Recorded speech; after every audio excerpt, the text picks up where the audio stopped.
Parole d'expert. Quel état des lieux pour l'école numérique ?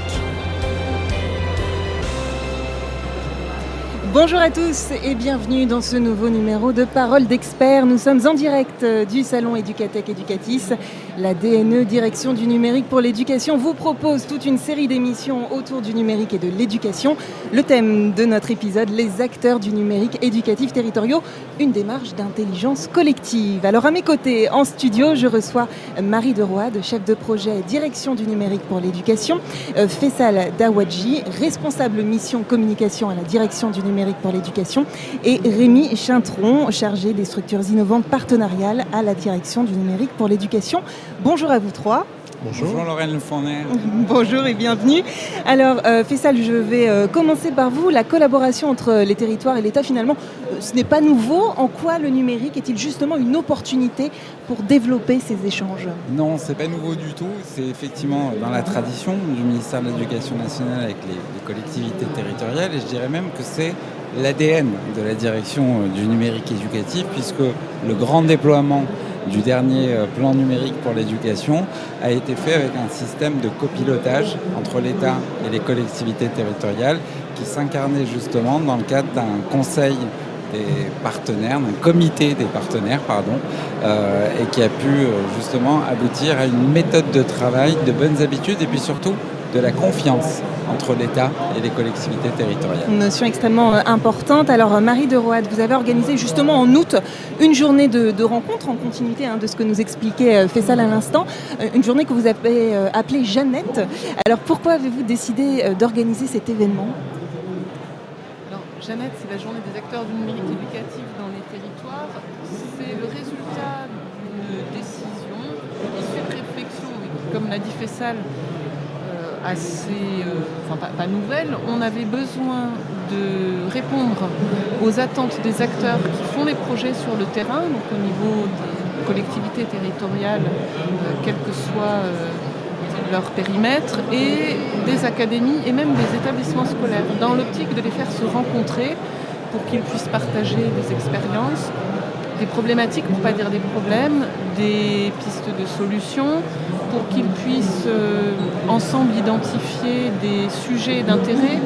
Et pour nous, au niveau du ministère, dans notre mission d'accompagnement de ces acteurs et de développement du numérique jusque dans les classes, c'est extrêmement important de travailler avec l'ensemble de l'écosystème. Donc c'est pour répondre à ce besoin d'échange entre les acteurs qu'on a décidé de faire cette rencontre en août, qui était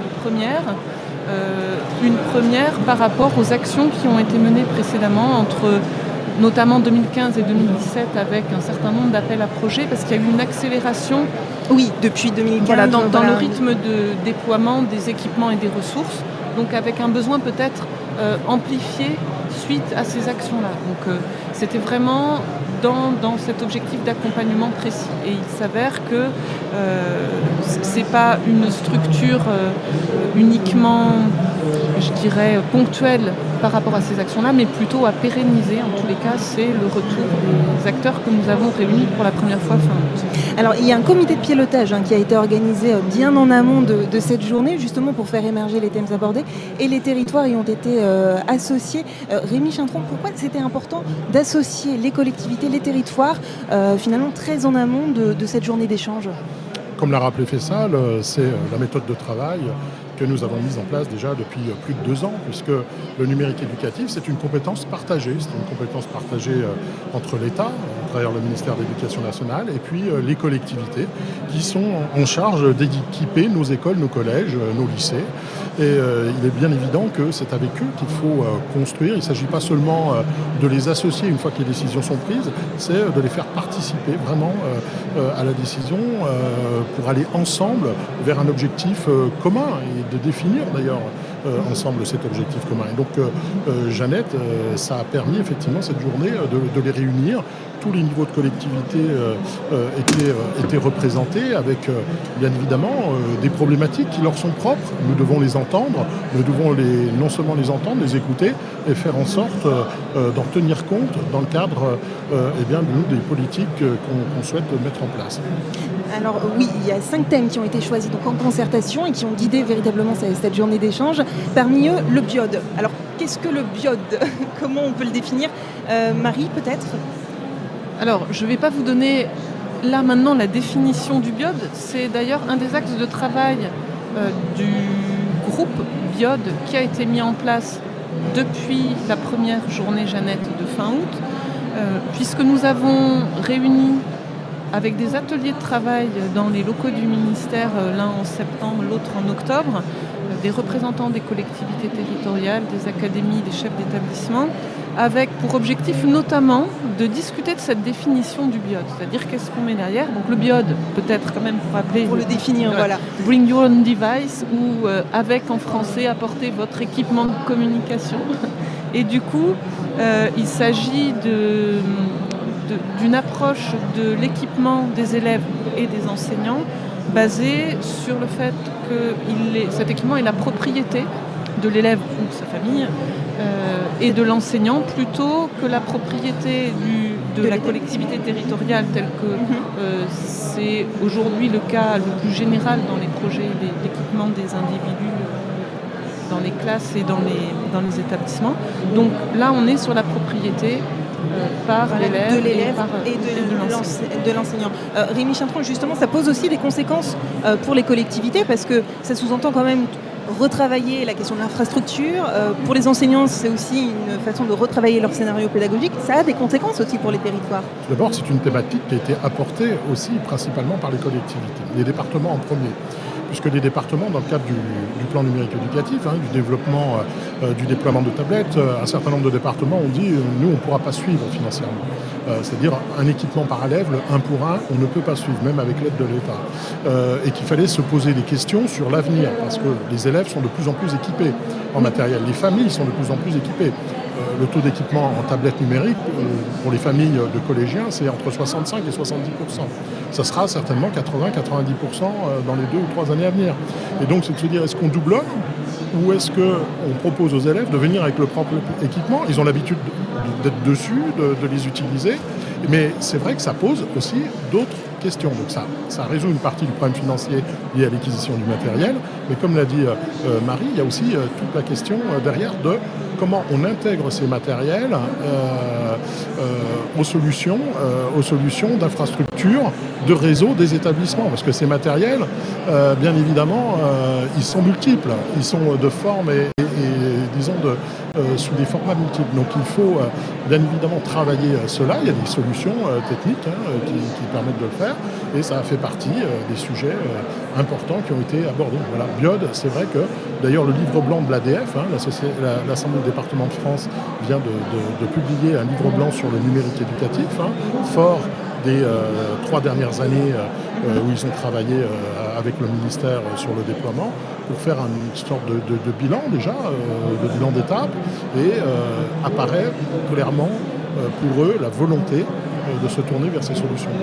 Oui, alors on entend bien la complexité de cette problématique-là. Justement, comment le ministère réoriente ou propose des orientations justement autour du biode, parce que vous prenez en compte les remontées de ce terrain, et vous l'avez très bien dit, ce sont les départements en premier qui ont commencé à faire ressortir ce besoin autour du biode. Comment le ministère derrière va faire des orientations autour de ce sujet, Marie ? Alors, le comment est important parce qu'on est pour le moment uniquement dans une démarche, c'est-à-dire que dans nos missions, dans les missions de la DNE, il y a l'accompagnement des projets et donc on a besoin de donner des pistes, voire des recommandations. C'est le niveau, on va dire, le plus élevé des pistes fournies de façon à ce que soit assuré partout sur le territoire un minimum de services et un certain nombre de consignes, notamment de sécurité, juridique, etc. Parce que ça, on ne peut pas s'en défaire. Donc, on a besoin, il y a des attentes du terrain pour qu'on puisse fournir ces recommandations. Il n'en reste pas moins que sur la question du biode, tous les sujets sont liés, que ce soit juridique, technique et sécurité, organisationnel, politique, financement. Donc on avance progressivement, mais en essayant d'avoir la vue d'ensemble. Donc on a pour objectif, mais ce n'est pas uniquement le ministère, puisque comme le rappelait Rémi Colm-Fessal, on a monté très vite sur ce sujet des instances de travail partenariales. Donc on souhaite fournir des documents d'accompagnement qui auront différents niveaux, je pense, d'intervention, de recommandation, avec la volonté d'avoir quelque chose pour le début de l'année 2018 dans une version qui sera probablement pas complète, peut-être un peu frustrante même sur certains aspects, mais il faut commencer à accompagner et certains sujets seront l'occasion pour nous de travailler par la suite, d'incrémenter les documents. Et de continuer à l'alimenter et à avancer sur ce sujet. Rémi Chintron, justement, en quoi c'est important pour les collectivités de participer à cette démarche de coopération, finalement sous toutes ses formes? Parce qu'il y a aujourd'hui des DAN qui existent, des référents qui existent. Pourquoi c'est important aussi d'avoir la collectivité présente et associée très en amont des projets et de ces grandes orientations du ministère? Tout simplement parce que ça impacte bien évidemment leur politique à eux, ça impacte leur politique d'investissement, ça impacte effectivement l'ensemble de leurs prérogatives en la matière. Alors bien évidemment sur le terrain, ils travaillent en étroite relation avec nos DAN.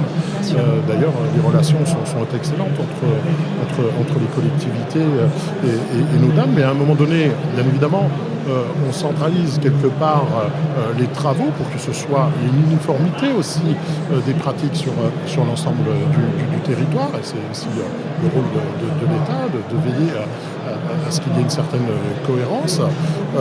Et donc ça ne peut que se construire aussi, même au niveau central, qu'avec eux. C'est fini, j'ai envie de dire, au moment où l'État décidait et les collectivités étaient obligées de suivre. Là, on est bien évidemment, et c'est normal, il n'y a pas d'ailleurs de tutelle, une collectivité sur une autre dans notre République. Donc c'est normal d'associer tout le monde à la décision en la matière. Voilà, de la coopération. Marie de Roide, justement, quels sont les autres projets de coopération qui sont prévus prochainement avec les territoires? Alors, on a un certain nombre de projets, de chantiers, je vais dire, en cours, qui ne sont pas d'ailleurs indépendants complètement du BIOD, sur l'accompagnement du développement du numérique pour l'éducation. On a des thématiques différentes, par exemple l'accès et l'utilisation des ressources numériques, la conduite et l'accompagnement du changement, la maintenance des moyens informatiques ou encore l'évaluation des projets numériques, ainsi que la création d'un cadre de confiance. Ça, c'est un thème extrêmement important dans nos activités qui passe par la mise en place de cadres de référence, la précision du cadre juridique et l'information des différents acteurs concernés. Et donc en fait sur ces différents axes de travail, ces différents chantiers, on essaie dès que c'est possible de travailler avec nos partenaires, des collectivités territoriales, mais également les acteurs de la filière industrielle pour le numérique éducatif.